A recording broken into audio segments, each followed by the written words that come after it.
Welcome back to the Chow Time Pod. It's your host, Red. I got a video today from Manosphere Highlights Daily. We men, ain't we? Yeah! I love his little chant and motto. This is, we're in the mainstream. Manosphere talking points, Manosphere problems are in the mainstream, but guess who they blame? Us. It's sad that as much as we talk about things like women don't ever want to change or ever admit that they have contributed to this issue. They just think it's men's problems and men caused it themselves. Please like and subscribe down below. I really appreciate it. And let's get to that chow. It's chow time. Janice, are you there? At your service, sir. Give me some of that dating foolishness. Will do, sir. I talked to a lot of young women, and they also mentioned that the men who they were hoping to date were just not there. I wonder where they are. Welcome to Manosphere Highlights Daily. Shout out to Mr. Davis for sending us this video. Salute! Have you ever heard of the boiling frog metaphor? The term comes from an analogy in which a frog is placed in a pot of cold water and the heat is gradually increased. The frog fails to notice the slow temperature rise and eventually gets cooked alive. In a societal context, the term can be used to describe situations in which men's issues or problems are ignored or not taken seriously until they reach a critical point or crisis level. Winter is here to stay, and now women are looking for answers, and the mainstream media can no longer ignore manosphere talking points because the negative effects have become evident and widespread. But the mainstream media is not going to tell you the truth. That's why we're here. Let's talk about it. Now it's time for us to get into this and do what we gotta do, because we men, ain't we? Yeah! We men, ain't we? Yeah! Deconstruction of America begins with and depends on the deconstruction of American men. The left want to define traditional masculinity as toxic. They want to define the traditional masculine virtues, things like courage and independence and assertiveness, as a danger to society. Republican Senator Josh Hawley back in 2021 discussing what he calls the decline in masculinity. Though the Missouri lawmaker has been one of the loudest voices speaking out against these so-called attacks on manhood, his rhetoric has become all too familiar with young men in the country. This is an issue we've discussed on the show before. And for more, we're joined by writer for the Washington Post's opinion. I always just think it's funny when they bring women to talk about men's issues. Like, really? Section, Christine Emba. There are specific reasons why they let Christine Elba and Scott Galloway on the show, okay? Look at the title of this video. Men have turned to awful models of masculinity and how to change it. Wow. This man right here, Senator Josh Hawley, is considered an awful model of masculinity to young men because he believes in traditional masculinity. Keep this in mind, fellas. Stay focused. And they're looking for a path forward, but unfortunately, progressives and the left are not really offering a path. So instead, they turn to often right-wing figures. Josh Hawley is one of the tamer of the bunch, I would say. But even people like Andrew Tate, who has become famous recently after being retweeted by Elon Musk and, more importantly, being imprisoned in Romania for sex trafficking. Those are the examples they go to, these awful models of masculinity, because there aren't better pro-social models of masculinity that they can look towards. And that seems like a pro-social? Really? Real lack in our society, and it's only going to get worse as, a vast swath of young men begin to feel more and more lost and disappear. You heard what she said. Pro-social. I did. They finally acknowledged that there is a boy crisis, and the reason why they acknowledge this boy crisis is because these boys are moving into a direction that doesn't suit their agenda. Say whatever you want about Andrew Tate, but Andrew Tate is not the problem. He makes a lot of noise and they want him to shut up, but silencing him or him ending up in prison is not gonna solve the problem at hand. Nope. Like I've said before, with the boiling frog metaphor, this problem has been looming for a long time now. Check this out from her article. Janice, read. They struggled to relate to women. They didn't have enough friends. They lacked long-term goals. Some guys, including ones I once knew, just quietly disappeared, subsumed into video games and porn, or sucked into the alt-right and the web of misogynistic communities known I didn't realize we were the alt-right.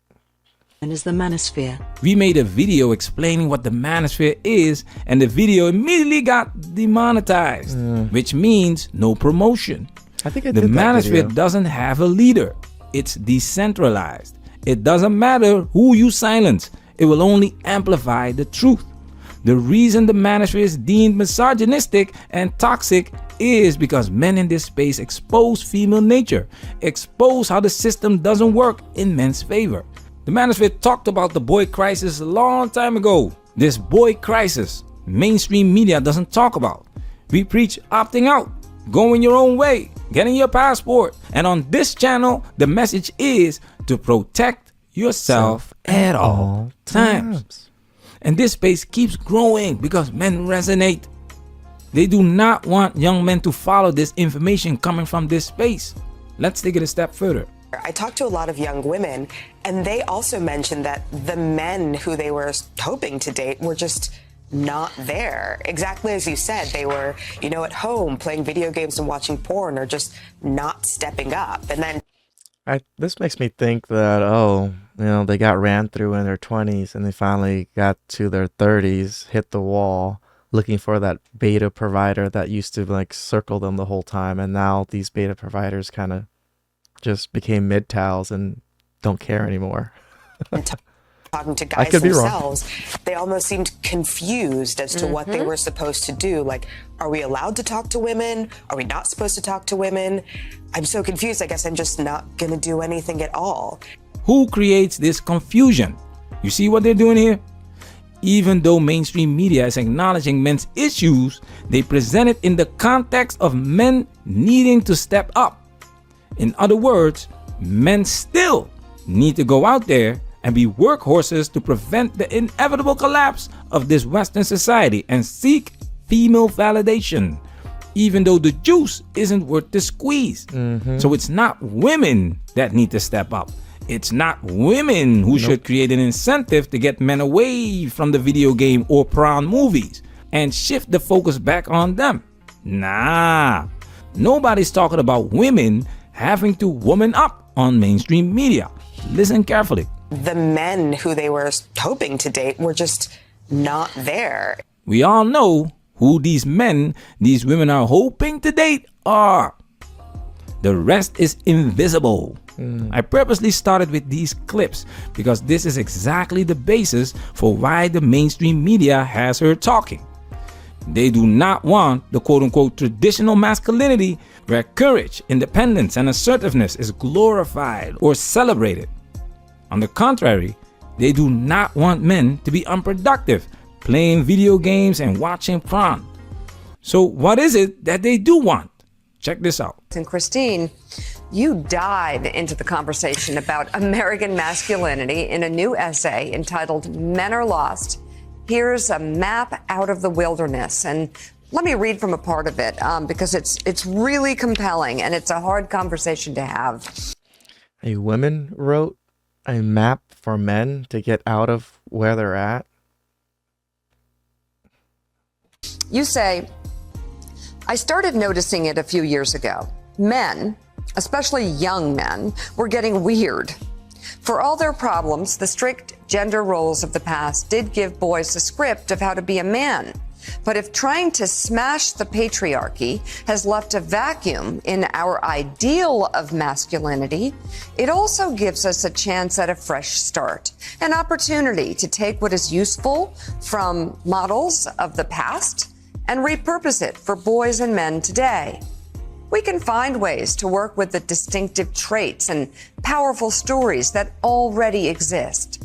Risk-taking, strength, self-mastery, protecting, providing, procreating.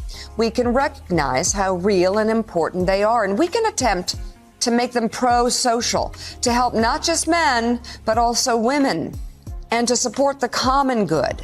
In my So the goal is to help out women. Literally what I see from there. Not just to help out men, but women. Oh, okay. So you're doing this because women are upset. ideal, the mainstream could embrace a model that acknowledges male particularity and difference, but doesn't denigrate women to do so. It's a vision of gender that's not androgynous, but still equal, and relies on character, not just biology. Oh my goodness. This is the problem with feminism and women in general. Women don't understand trade-offs. You can't have one without the other. Right? Like Thomas Sowell said, there are no solutions. There are only trade-offs. When you read her article, she's all over the place because women want it all. Nowhere in this article and in this interview does she talk about what women are willing to give up to get what they want, because women are perfect, right? Nothing wrong with them. It's men that are lost. Men like Scott Galloway and Richard Reeves can get on these shows because they don't hold women accountable. They are politically correct. A lot of these young men are raised by their mothers. We all know the profound negative impact that has on boys. Look what happens when you present real men's issues to the public. And everything that that was part of my infrastructure for producing income, and every article I used to write for the New York Times used to be published. And once I started to explain boys and men's positions, they were not published anymore for the next 29 articles. All the TV shows, the Oprahs and so on that I would be on, they stopped calling me, etc. And so it was, I went from doing extremely well financially to, doing much more marginally. But fortunately, I'm a reasonably decent business person and was able to invest the money I had made during the women's movement in order to support myself being able to share. Shout outs to him for keep on fighting the good fight, even though it hurt his pocketbooks. There's plenty of people that will change tune because it hurts their pocketbooks. A more full story of what was happening with boys and men. When Warren Farrell was advocating for the women's movement, they were shilling and paying him well. When he started advocating for men, he was labeled an awful model for masculinity. Nothing has changed, fellas. Even though the manosphere is mainstream now, they still don't give a shit about men. Nope. And we need to acknowledge that no cohort in America has fallen further faster than young men. Manosphere reworking. Protect yourself at all times. This video has officially been highlighted. That was some good chow. Mainstream media. Shout outs to Manosphere Highlights Daily. He hit the nail on the head. They really don't care about men. They only speak about these issues because it's affecting women. And their suggestions of how to fix everything is to benefit women. That's what we are, accessories to women's lives. Please like and subscribe down below. I really appreciate that. And I'll catch you guys next time. It's chow time.